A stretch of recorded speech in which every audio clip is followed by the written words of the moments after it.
Hi YouTube, welcome back to the Wood and Glass Art channel. My name's Gary, and in this video I'll be showing you how I repair this stained glass lampshade that's seen better days. At the moment, I'm between artistic inspirations, and when somebody asked if I could help fix a lampshade that they built over 30 years ago, and which has a lot of sentimental value to her, I couldn't say no to that kind of history. It's been in storage for several years, and something heavy must have been placed on top of it, as one of the sections has been compressed. It's got a few broken panes and a number of popped seams, and well, let's just say it feels a little depressed in this area. When we look at it from the top down, we can see the section that's been pressed in, so that area will need to be reshaped. I've got the replacement glass already, so that's where I'll start. I'll walk you through the steps of removing the broken panes, creating templates, cutting the replacement glass, copper foiling, and then soldering them in place. The tools I'll use for this job are gloves, safety glasses, soldering iron, solder sucker, glass cutter, pliers, and rubbing alcohol. To fix the pop seams and reshape the curve, I'll remove the bottom row in this section using the same process and build it back up again. Now, a little heads up, repairs like this take time, and estimating them is tricky because one of the biggest challenges isn't the soldering or cutting, it's just getting the lampshade supported in the right position to work on it. Now, I don't have the original form to hold it in place, so I use towels to prop it up, which means I spend a fair amount of time folding and organizing them. Getting the angle and balance right is just half the skill. The other half, I'm having to negotiate with gravity. I hope you'll enjoy watching the repair process and maybe pick up a few ideas and skills. If you like what you see, don't forget to hit subscribe. I'm always building something, whether it's glass, wood, or some combination of both. All right, let's get started.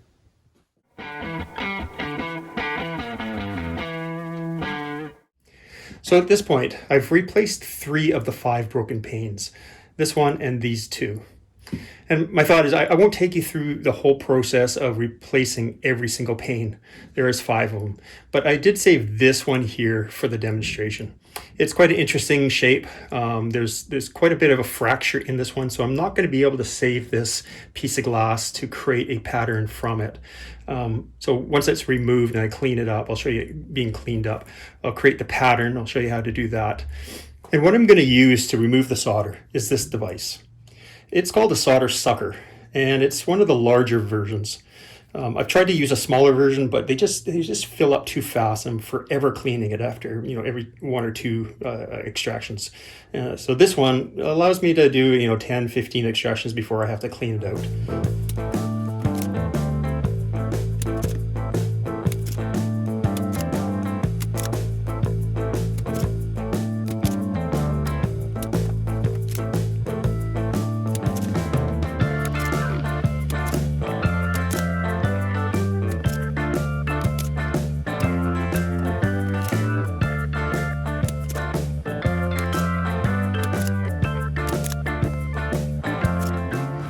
Okay, I pretty much removed all the solder I possibly can. I'm just about ready to start cutting the tape out, but what's happened here is that there's so much force that's pressed on this side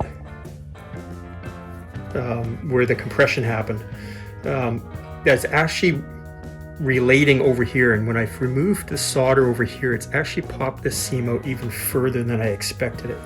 So I think I'm going to have to, once I remove this, address this pop seam here as well as this broken piece.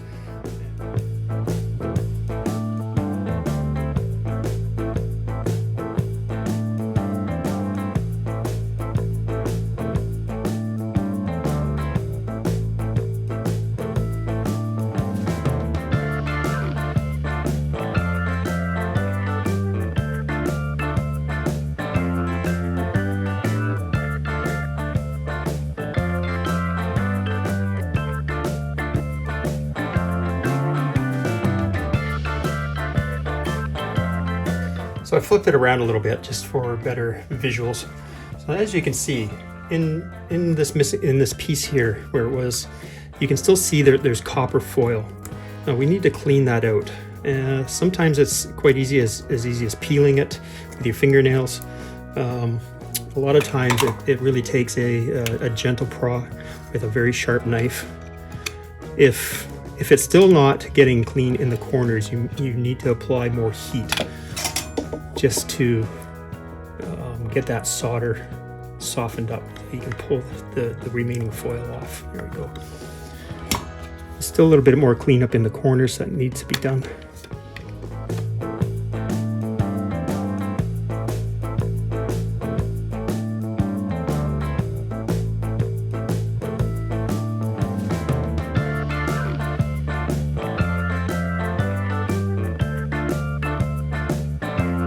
So what I ended up doing is having to remove this section here, this little diamond as I call it. That will need to be replaced as well because it had a pop seam as we saw it before. So now I just need to remove the foil off these guys, re-solder it off. The important thing here before we refoil these is to remove all the oils and solder flux and any contaminant that will prevent the foil from sticking to the glass. And the best thing I've found is just a 99% isopropanol alcohol. Could be other types of alcohol, but this is what I use. And we're just going to clean the edges, front and back, and along this edge here.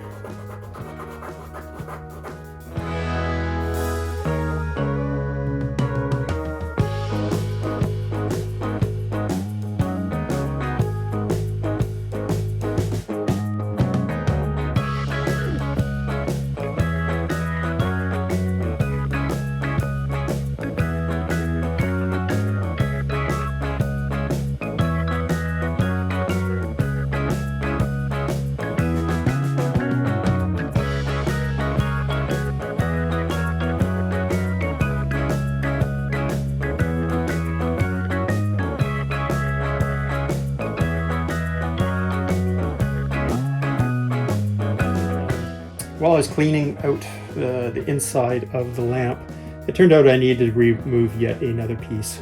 As I mentioned, this is kind of into the crushed area, and it's really impacting this piece right here. So I figured it needs to be replaced anyways. It had a pop seam. I might as well replace it at this point. I probably won't be soldering that aspect of it. It'll be just kind of in through here and reattaching it to there. Right now, the pieces are foiled, obviously.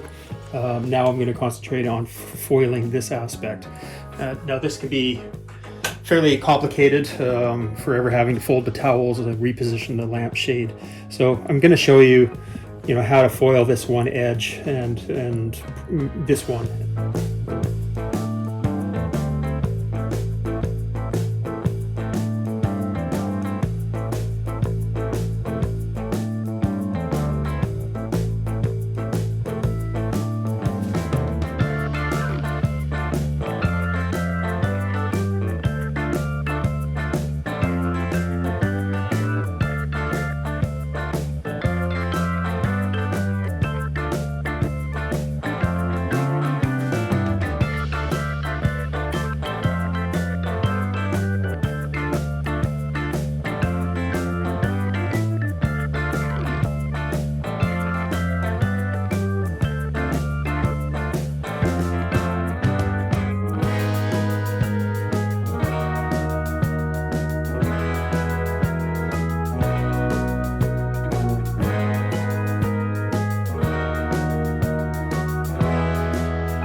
As you can see, I've now foiled the inside edges of the lamp, and I've got the two pieces here foiled, and what I've done is I've taped them together just so that I can hold them in the same plane.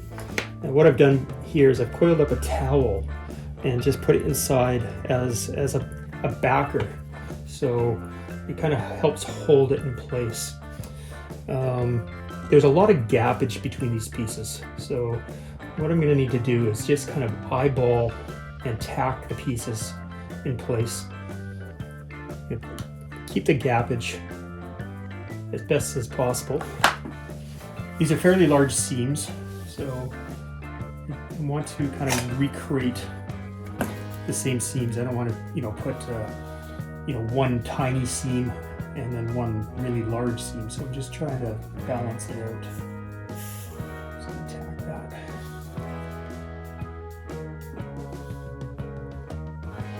Down. And I'm just gonna tack that. So that looks pretty good. I could back that over a little bit. Got to keep an eyeball on this edge here because it's going to transition down into this piece. And these seams here, as you can see, are fairly large, so I want to keep that same sort of look. I don't want to bring it down from a very large seam to just a tiny seam. So I want to keep that in balance. So that looks pretty good.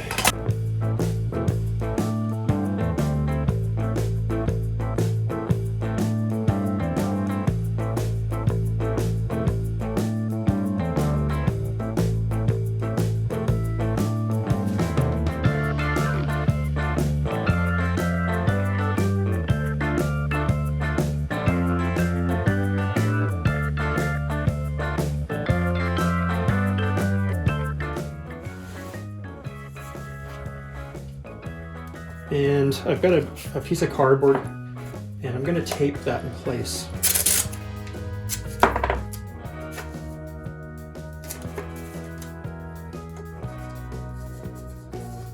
Then I'm going to flip it over again. And as you can see, I will be able to trace that.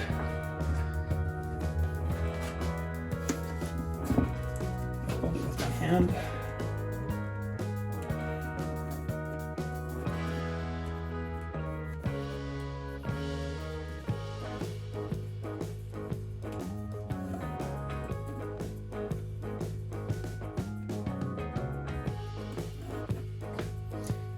Outside.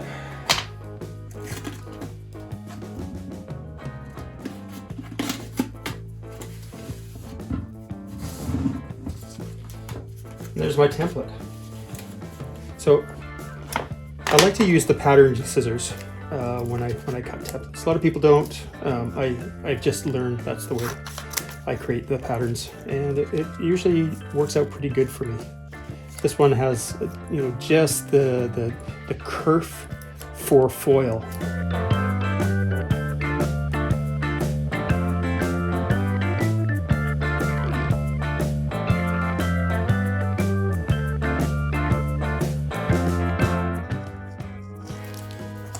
And there we go. And there's our pattern.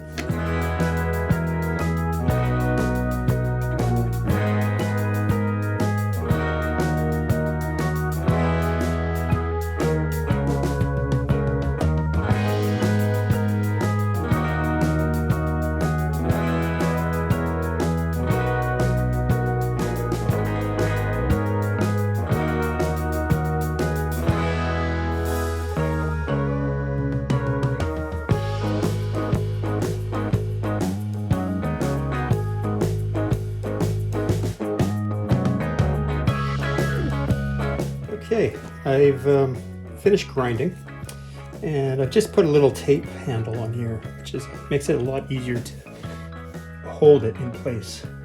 And as you can see, once I put some foil tape around that piece, that'll fit in there just perfectly. So let me foil.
Okay, finally, I'm at the last stage of this lampshade restoration. As I mentioned, this is the area that's crushed. The most impact happened right here. You can see it's quite flexible. I think the way I'm going to attack this is I'm going to remove this diamond shape here. I've got to replace this piece, so I'm going to unsolder these two pieces and pull those out, very similar to what I did before. I'm going to then unsolder the exterior line of this solder up to about here, and then I'm going to see how it reacts with me just gently pulling it forward. I've got to be very careful with this because I can't afford to break any of the original glass. I just don't want to go there.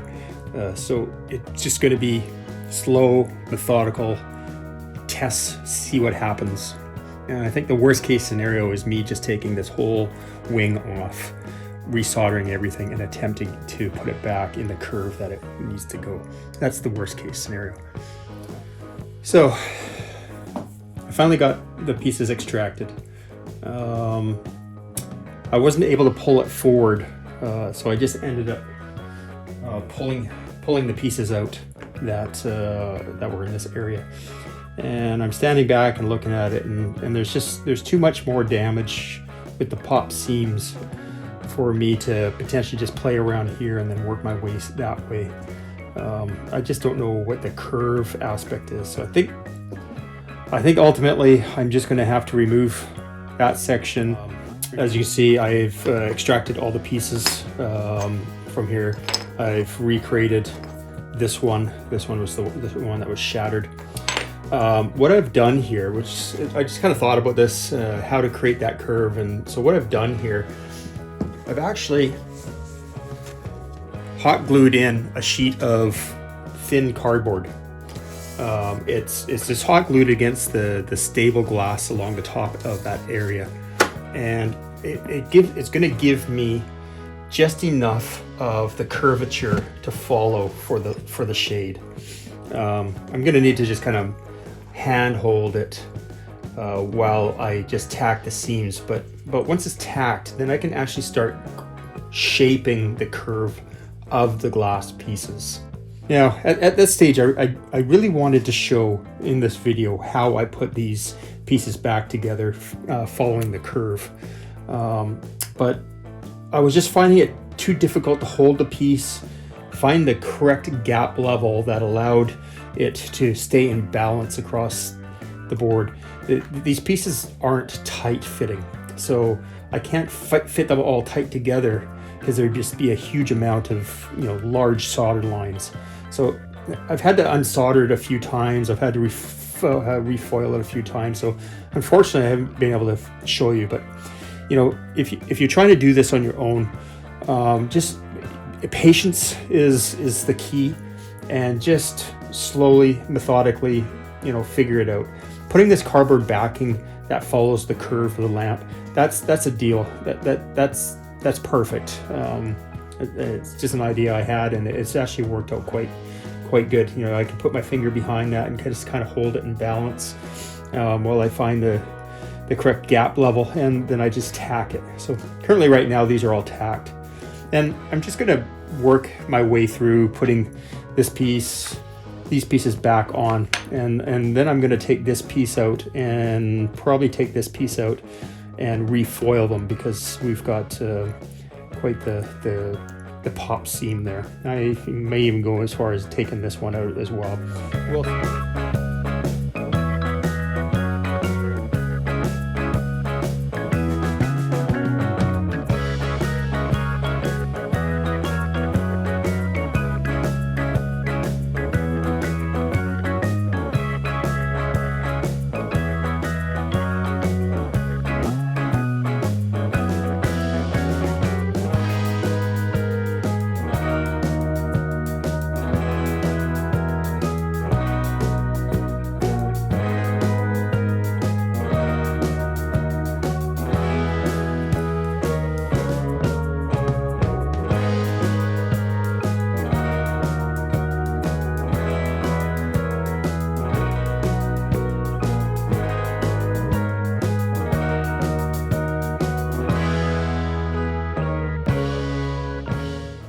So At this stage, I've finally finished soldering and reconstructing this lampshade, and it turned out quite well. I got the curve all nicely laid in there, and I'm very happy with it. So as you can see now, the new solder lines are quite a bit brighter than the old 30-year-old copper patinaed. So it's copper patina, but it's 30 years old, so it's patinaed and aged over the years. And there is absolutely no way I'm going to be able to replicate that color. So what I'm going to do here is I'm going to strip the old patina off using triple ox steel wool and a Dremel tool. This is just a tool I use on occasion for various projects. And I've got a very, very fine steel wheel here, and it can hit the glass with no problem. And what it does, it just peels the old patina off, both in the grooves and the crevices that the steel wool just can't get. The steel wool is going to take the majority of it off, and then I'm going to get in there with the fine tuning with the Dremel.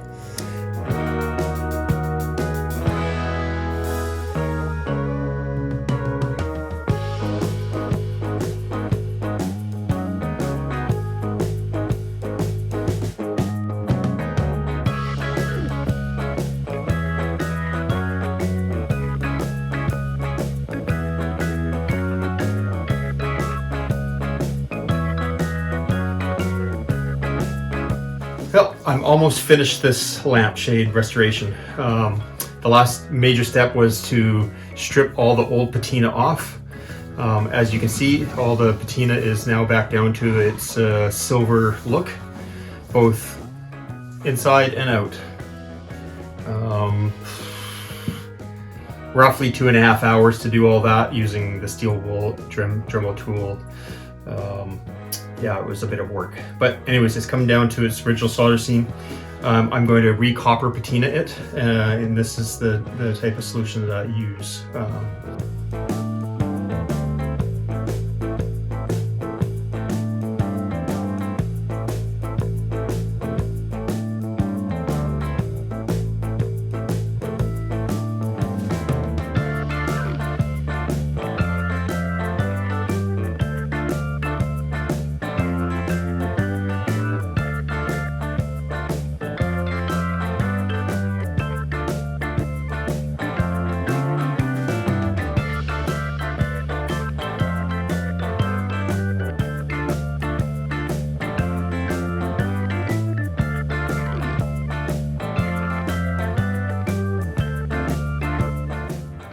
So at this point, I have now completed all the patina.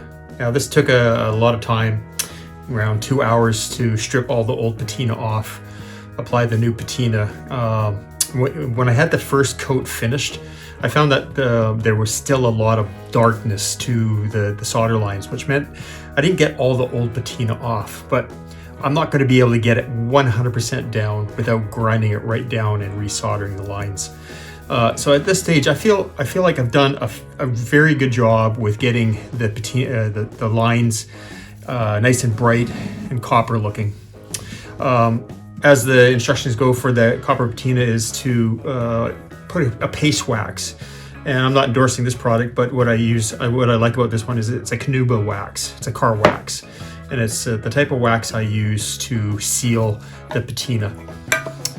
It's just a simple process of just applying it as you would, and just letting it dry. And after it's dry, you'll just buff it.